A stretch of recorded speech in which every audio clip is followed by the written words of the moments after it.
Donc, vous avez réussi le grand processus d'entretien et maintenant vous attendez l'offre, mais vous attendez et attendez et attendez et cela semble prendre une éternité. Pourquoi ces offres prennent-elles autant de temps à arriver? Dans cette vidéo, je vais démystifier tout ce processus.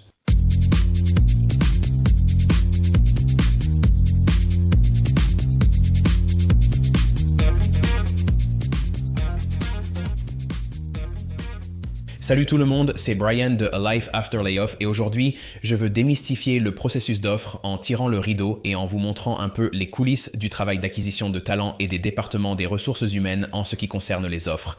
En tant que recruteur d'entreprise avec plus de 20 ans d'expérience dans l'entretien et l'embauche de milliers de personnes dans de grandes entreprises renommées, je connais bien le processus d'offre.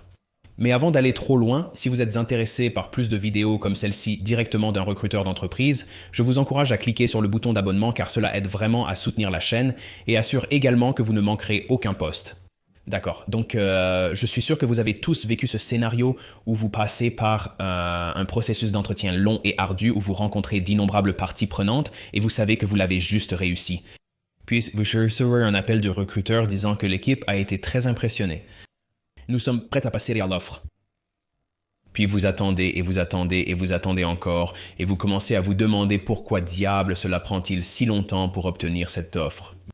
C'est que dans certains cas, des semaines passeront. Et la première raison est qu'il y a un processus d'approbation. Donc, lorsque vous passez l'entretien, à la fin de celui-ci, le recruteur s'assoit avec tous les différents intervenants qui vous ont interviewé et il passe par ce qu'on appelle une réunion de débriefing. À la fin du débriefing, chaque intervenant vous donnera un pouce levé ou baissé, indiquant s'il souhaite passer à l'offre ou non. Et si nous obtenons un consensus presque unanime, alors nous commençons le processus d'offre. Le département des ressources humaines ou le groupe d'acquisition de talents commence à rassembler les détails de l'offre.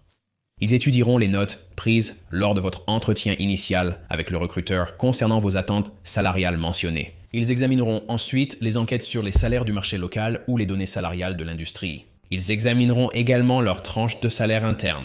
Et il y a généralement un minimum, un milieu et un maximum, ou un 25e, un 50e, puis un 75e percentile. Et la plupart des gens, ils veulent rester au 50e percentile ou en dessous pour maintenir l'équité interne et vous permettre de continuer à obtenir des augmentations tant que vous êtes dans cette tranche de salaire. Parce que si vous arriviez en haut de la fourchette, vous n'obtiendriez aucune augmentation du tout. Combien de personnes resteront si vous passez 2 ou 3 ans sans augmentation au mérite parce que vous êtes déjà au maximum de l'échelle salariale? Pour les grandes entreprises, c'est ce qu'elles feraient généralement. Les petites entreprises peuvent le gérer légèrement différemment. Enfin, observez les comparateurs internes, c'est-à-dire les autres personnes occupant des rôles similaires dans l'organisation. Et c'est là qu'ils commenceront à proposer un chiffre. Donc, si vos attentes salariales sont supérieures à celles de la personne moyenne dans ce rôle, l'entreprise doit alors prendre des décisions stratégiques sur combien elle peut vous offrir ou s'il y a une manière créative de vous proposer une offre plus attrayante qui ne met pas à mal le reste du groupe.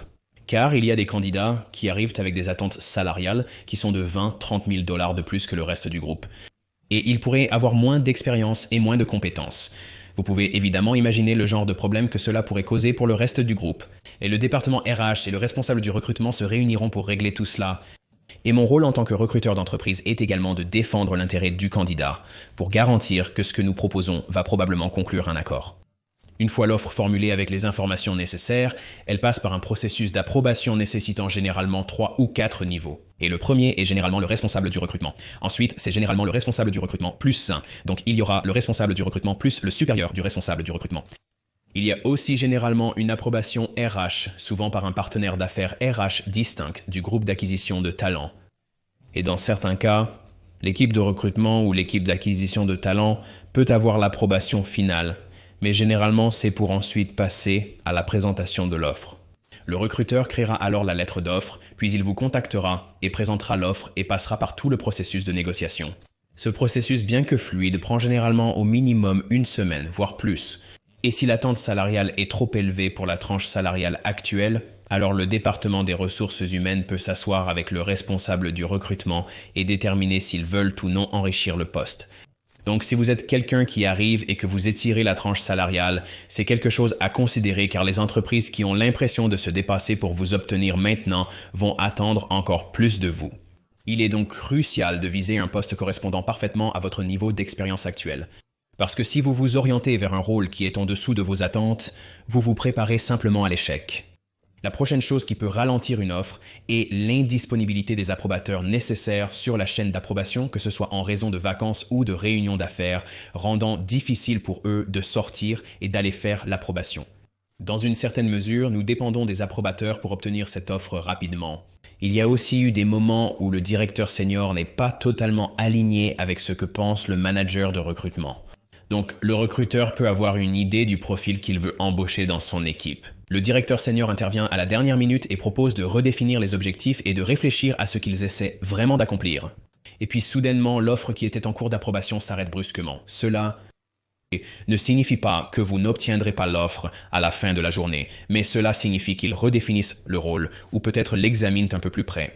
Allant plus loin, il arrive des moments où nous faisons une offre et quelqu'un dans le processus dit « En fait, nous voulons voir une liste complète de candidats ». Il est possible qu'un candidat que nous savons vouloir accélérer dans un processus et que nous avons préidentifié soit prêt à recevoir une offre. Soudainement, quelqu'un propose de regarder une liste complète de candidats. Le recrutement prend donc du temps. Vous savez, il y a plusieurs semaines de temps de recrutement et toutes ces choses qui peuvent se produire et vraiment ralentir les choses. En général, quand cela se produit, si nous avons un candidat que nous aimons vraiment, je pousse généralement le responsable du recrutement à dire « Hey, écoute, nous avons généralement seulement un certain temps où un candidat est activement engagé. » Et c'est généralement 2 à 3 semaines. Des délais de recrutement trop longs peuvent faire perdre l'intérêt des candidats qui se tournent vers d'autres entreprises. Cependant, certains recruteurs insistent pour voir une liste complète de candidats. Et cela peut prendre du temps. Bien sûr, il y a aussi l'inflation du processus qui, selon l'entreprise, peut nécessiter beaucoup d'étapes supplémentaires en coulisses, plus administratives ou procédurales, pouvant potentiellement ralentir le processus. Cela peut être dû à des systèmes logiciels lents et encombrants, des contrôles et équilibres ou un processus d'audit. L'inflation et la dérive du processus sont réelles. Enfin, soyons honnêtes, parfois, l'équipe de recrutement est lente. Le recruteur manque de réactivité. Le responsable du recrutement oublie l'offre ou ne l'approuve pas assez rapidement.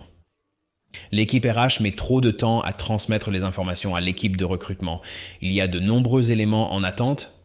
Et donc, la lenteur à agir, l'inattention, et même les recruteurs et les responsables du recrutement surchargés qui ont d'autres emplois, d'autres postes qu'ils cherchent à pourvoir, et ce poste se retrouve un peu enterré dans leur liste de priorités.